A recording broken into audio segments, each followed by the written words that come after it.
BD Singh sir, एक बार आपसे प्रतिक्रिया लेना चाहूंगी, फिर रमनीश जी आपके पास सुर्खियों के बाद में आऊंगी। बीडी सिंह सर, जिस तरीके का माहौल जम्मू कश्मीर में है, उसका इम्पैक्ट आपको लगता है कि आपकी साथी पार्टी महाराष्ट्र में लाना चाहती है और वो आपको चुनावों में फायदा पहुंचाएगा और ये विपक्ष के लिए चुनौती हो सकता है? देखिए पूर्णिमा जी, मैं इसका ये सवाल का दो तरह से जवाब दूंगा जो है। एक तो पहली बात ये कि जो है, जब एनसी को ये मालूम है कि जो है ये वापसी नहीं हो सकता है, उसके बावजूद भी वो प्रस्ताव लाने की क्या जरूरत थी? और अगर प्रस्ताव लाया तो उनकी जो सहयोगी पार्टी है कांग्रेस, उसने अपोज क्यों नहीं किया कि जो चीज तुम्हारे दिन तो सरकार सेंट्रल में है न कहीं पे है जो है, तो उस प्रस्ताव लाने का क्या केवल हल्ला मचाने का और जो है विधानसभा का केवल जो है जगह टाइम बर्बाद करने का। और आगे मैं बता रहा हूं कि जैसे अभी तहसीन जी बता रहे थे महाराष्ट्र की पोजीशन ये है कि आज सुबह जो है दिंडोसी के जो यूबीटी के जो एमएलए हैं सुनील प्रभु जी, एक दिंडोसी के मस्जिद में जाते हैं और मस्जिद में कुछ भी मौलाना जी से बात करते हैं। मौलाना जी का नाम जावेद करके है।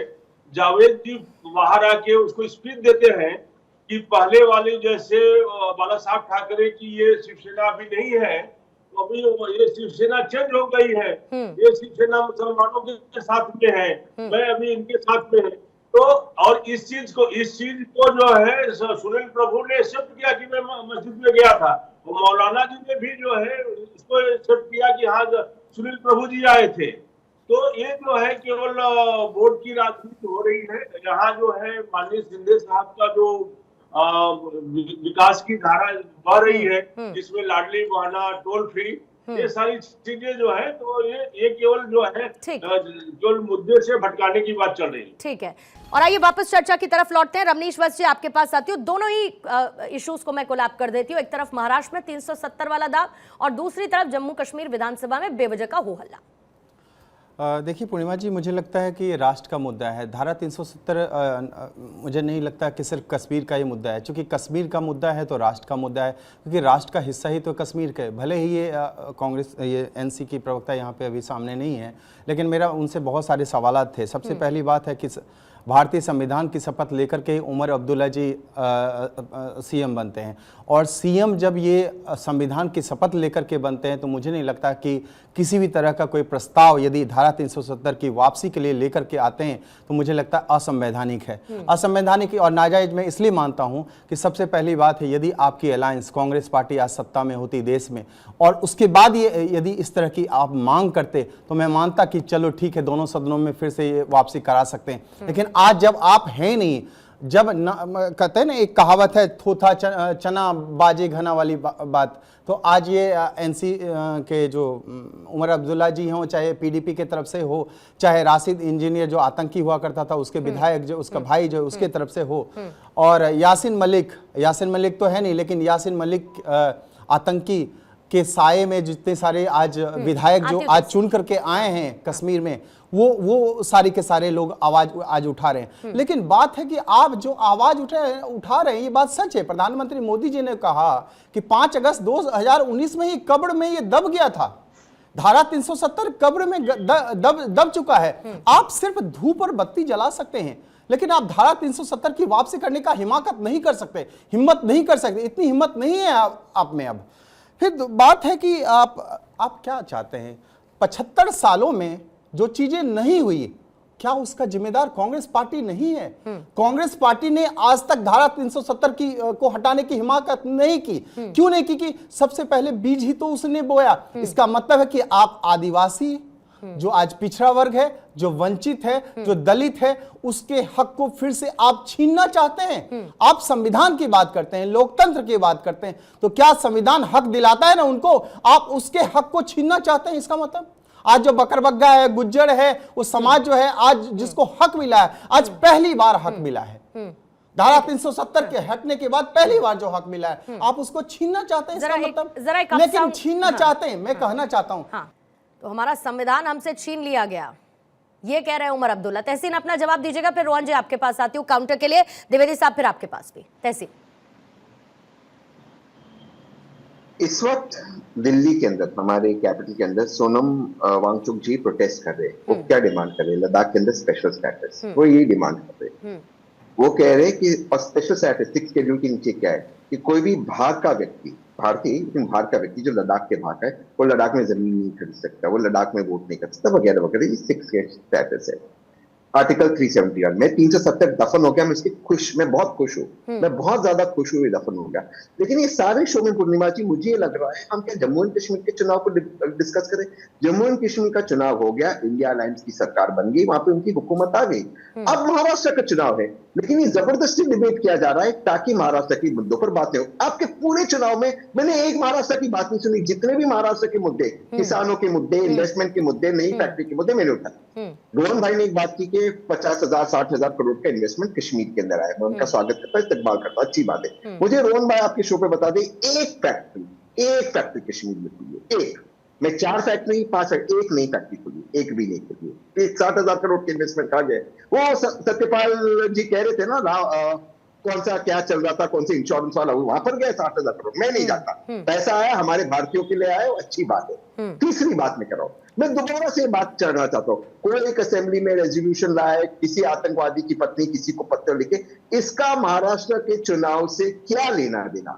महाराष्ट्र के मुद्दों को हम क्यों डिस्कस नहीं कर रहे?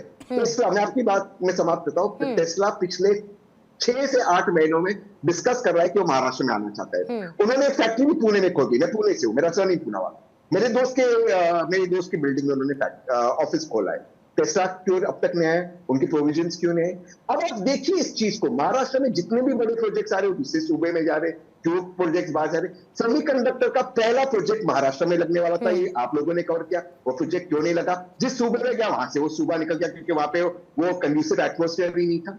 तो आप क्यों महाराष्ट्र के से भेदभाव कर रहे हैं? हर 1 रुपये जो महाराष्ट्र कॉन्ट्रीब्यूट करता है देश को, महाराष्ट्र को 7 पैसा वापस मिलता है। 7 पैसा।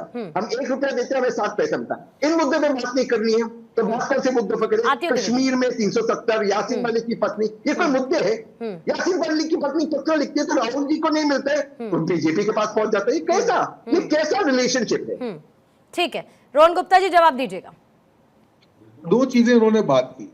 जिस प्रकार से इन्होंने कहा कि 370 इज डन एंड डस्टेड, मैं हिम्मत में चैलेंज करता हूं कि एक भी कांग्रेस प्रवक्ता ये बात बोल पाए। पूरा चुनाव गोलमोल कहा कि 370 वापस लानी चाहिए, एक भी कांग्रेसी प्रवक्ता ने एक भी डिबेट में इसका जवाब नहीं दिया। आप बोल सकते हैं आप राजनीतिक विश्लेषक है, कांग्रेस आपका उपयोग नहीं करिए। दूसरी बात आपने कहा जम्मू कश्मीर इन्वेस्टमेंट में, थोड़ा सा आप भी स्टडी करिए। आप जानते हैं कि मैं विदाउट स्टडी बात नहीं करता हूं। 99,000 करोड़ के प्रपोजल वहां पे इंडस्ट्रियल एस्टेट डेवलपमेंट कॉर्पोरेशन को मिले हैं। There is a new policy, 10 साल की पॉलिसी, और 99,000 करोड़ के प्रपोजल ऑलरेडी हैं जो इंप्लीमेंटेशन में शुरू हो गए। आप समझिए किस प्रकार से कश्मीर मुख्य धारा में जुड़ गया। जिस प्रकार से आज कश्मीर में राजनीति शुरू हो गई है, कश्मीर सिर्फ मात्र एक राज्य नहीं है, पूरे राष्ट्र का मुद्दा है। हमारा दुश्मन देश पाकिस्तान को जिस प्रकार से ये कंसर्न है, तहसीन ये कह रहे हैं रोहन गुप्ता जी कि महाराष्ट्र के मुद्दों पर चर्चा करने से ज्यादा 370 पर ज्यादा चर्चा हो रही है, जबकि वहां पर चुनाव संपन्न हो चुका है, सरकार उनको मिल चुकी है। अगर आपने पूर्णिमा जी, अगर आपने प्रधानमंत्री जी के दोनों भाषणों को सुना हो, आज वो दोनों जगह, 2 जगह पे उनकी जनसभा थी, वहां पे करीब हर जगह पे उन्होंने आधा घंटा भाषण दिया। मेजरली उन्होंने महाराष्ट्र की बात की है, लाडली बहना की बात की है, हर योजना की बात की है, किस प्रकार से महाराष्ट्र डेवलपमेंट में आगे बढ़ा है, किस प्रकार से जो अपेक्षाएं वो पूरी हुई, सब बात की है। पर आपको ये लगता है कि एक ही मुद्दे पे सुनना है, क्योंकि कश्मीर देश का महत्वपूर्ण हिस्सा है, अनएक्सपेक्टेड था तहसीन कि 370 का मुद्दा महाराष्ट्र में चर्चा में आ जाएगा। अनएक्सपेक्टेड था विपक्ष को कि नहीं करेंगे इसको लेकर चर्चा। महाराष्ट्र की आवाम बहुत ही इंटेलिजेंट है। मैं कह रहा हूँ आप महाराष्ट्र में कहीं पर भी जाइए, यही नारे लगते, सबसे बड़ी भूल कमल का फूल। सब महाराष्ट्र में यही नारे लग रहे हैं। और दूसरा नारा लगता है, ऐसा कोई सगा नहीं जिसको अजीत पवार ने ठगा नहीं। तो अजीत पवार और भाजपा के खिलाफ ये नारे लग रहे हैं। लेकिन दो बातें मैं रोहन भाई में मानता हूँ, रोहन भाई बीजेपी के बेहतरीन प्रवक्ताओं में से, और जब कांग्रेस में बहुत अच्छा बोलते, बहुत रिसर्च करते, ये बात बिल्कुल सही है। प्रपोजल है 99,000 करोड़ की, 99,000 करोड़ क्या माशाल्लाह 5 लाख करोड़ के प्रपोजल है। भाई प्रपोजल है ना, एक इंडस्ट्री का नाम रोहन भाई ने नहीं दिया है जो कश्मीर में है, लेकिन मैं आपको कई इंडस्ट्री के नाम दे सकता हूं जो महाराष्ट्र से दूसरे सूबे में चले गए। क्यों? ये जो महाराष्ट्र के साथ भेदभाव हो रहा है, मैं दोबारा से कह रहा हूँ, 1 रुपया मेरा महाराष्ट्र देता है मेरे भारत को और हमें 7 पैसा मिलता है। हम इसके ऊपर बात करना चाहते हैं। हम बात करते हैं हमें 1 रुपए का 7 पैसा क्यों मिला। मैं ये नहीं बोल रहा दूसरे सूबों को पैसे नहीं मिलने चाहिए, मैं कह रहा हूँ मिलना चाहिए। मुझे अपना अधिकार क्यों नहीं मिला, मेरी इंडस्ट्री क्यों बाजार है। 370 की आप बात कर रहे हो, यासीन मलिक की पत्नी ने पत्र लिखा, ये कौन सा जवाब हुआ? मेरे सूबे की बात कीजिए ना, जब जनरल इलेक्शन आएगा हम 370 पे डिस्कस करेंगे, 100% करेंगे, करना चाहिए उस पर डिस्कस। ठीक है, लेकिन आज मुद्दा मेरे महाराष्ट्र के, इसमें भी तो मुझसे भेदभाव मत मैं कीजिए। महाराष्ट्र का बोलना चाहूंगा ठीक है, आपको। 30 सेकंड में जल्दी से रोहन जी। हाँ, आप देखिए तहसीन भाई, आप आंकड़े स्टडी कीजिए, Maharashtra is the only state जहां पे रेवेन्यू डेफिसिट सिर्फ 0.5% है। इतनी सारी योजनाएं जो आपने कहा कि नहीं ये लोग रेवड़ी बांट रहे हैं, शिंदे जी ये कर रहे हैं, लाडली बहना में इतने पैसे दिए, किसानों को इतने पैसे दिए, एमएसपी की गारंटी, उसके बाद भी जिस राज्य में सिर्फ 0.5% रेवेन्यू डेफिसिट हो, उससे अच्छा मैनेजमेंट क्या हो सकता है? आज भी महाराष्ट्र पूरे देश में नंबर 1 पे है। आप आंकड़ों को सिलेक्टिव मत लेके जाइए। अगर गुजरात हो या महाराष्ट्र, कोई भी राज्य हो जहां पे इंडस्ट्रियल डेवलपमेंट ज्यादा है, उनका कंट्रीब्यूशन ज्यादा रहेगा। डोंट आइसोलेट, दिस इज ठीक नॉट है। अवर जॉब। ठीक ये है। हम लोगों को द्विवेदी जी, काम नहीं है। महाराष्ट्र आगे बढ़ता रहेगा, ठीक है, उसके साथ में द्विवेदी देश जी के जल्दी से विकास चर्चा में आपके होगा। काउंटर के साथ। द्विवेदी जी, देखिए पूर्णिमा जी, देखिए जिस देश में 750 किसान एक 3 कानून वापस करने की मांग को लेकर बलिदान हो जाते हैं, उसके बाद वो कानून वापस होता है, ये शर्म की बात है। दूसरी बात, अभी झारखंड के माननीय प्रधानमंत्री जी गए, वहां लड़कियां लुट जाएंगी, ये क्या मतलब है? अब आपने जय श्री राम नारा चला लिया, आपने नारा चला लिया, हनुमान जी का नारा चला लिया, बजरंग बली का नारा चला लिया, आप कर्नाटक के वहां दूसरा नारा चला लिया, आपने दुनिया भर के नारे चलाए। मैं कहता हूं एक नारा चलाइए सिर्फ, इस देश में महंगाई बेरोजगारी कैसे दूर हो। आप आंकड़ा मत दीजिए, आंकड़े किताबों वाले आंकड़े नहीं चाहिए कि 99,000 करोड़ रुपए जम्मू कश्मीर में पहुंच गए हैं, लेकिन वो लगेंगे क्या? जैसे यहाँ की 4 प्रोजेक्ट यहाँ से वापस चले गए, जो आर्थिक राजधानी महाराष्ट्र है उसको आर्थिक राजधानी अब गुजरात बना रहे हैं, तो ये क्या सही है? ठीक है, पार्टियां तोड़ के संविधान का मजाक उड़ा रहे हैं, जो संविधान की बात करते हैं। अभी प्रधानमंत्री का मैंने सुना। ठीक है, बीडी सिंह साहब यहाँ पर भी देखिए संविधान की बात हो रही है। मैं सुन लीजिए। हाँ, बोलिए सर, बोलिए। मैं संविधान को बहुत मानता हूँ। हाँ, दल बदल कानून के अंतर्गत क्या था, लेकिन उमर अब्दुल्ला साहब संविधान को नहीं मानना चाहते ना, जो पूरे देश में है। यही तो दिक्कत है सर। सुन तो लीजिए, अब बोलिए मत भाई, आप जब बोलते नहीं तो बोलेंगे। अरे आप काउंटर भी नहीं रखूं मैं सर, ये क्या बात होती है बताइए। 10 सेकंड हो जाइए ना, पूरी बात तो कर लूं मैं। हाँ, ठीक है, मैं 10 सेकंड रुके।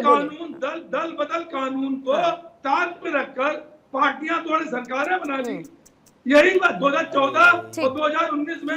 ठीक है सर, 10 सेकंड हो गए, 10 सेकंड हो गए। मैं आपके पास रमनीश जी आऊंगी, लेकिन पहले एक बार बीडी सर से।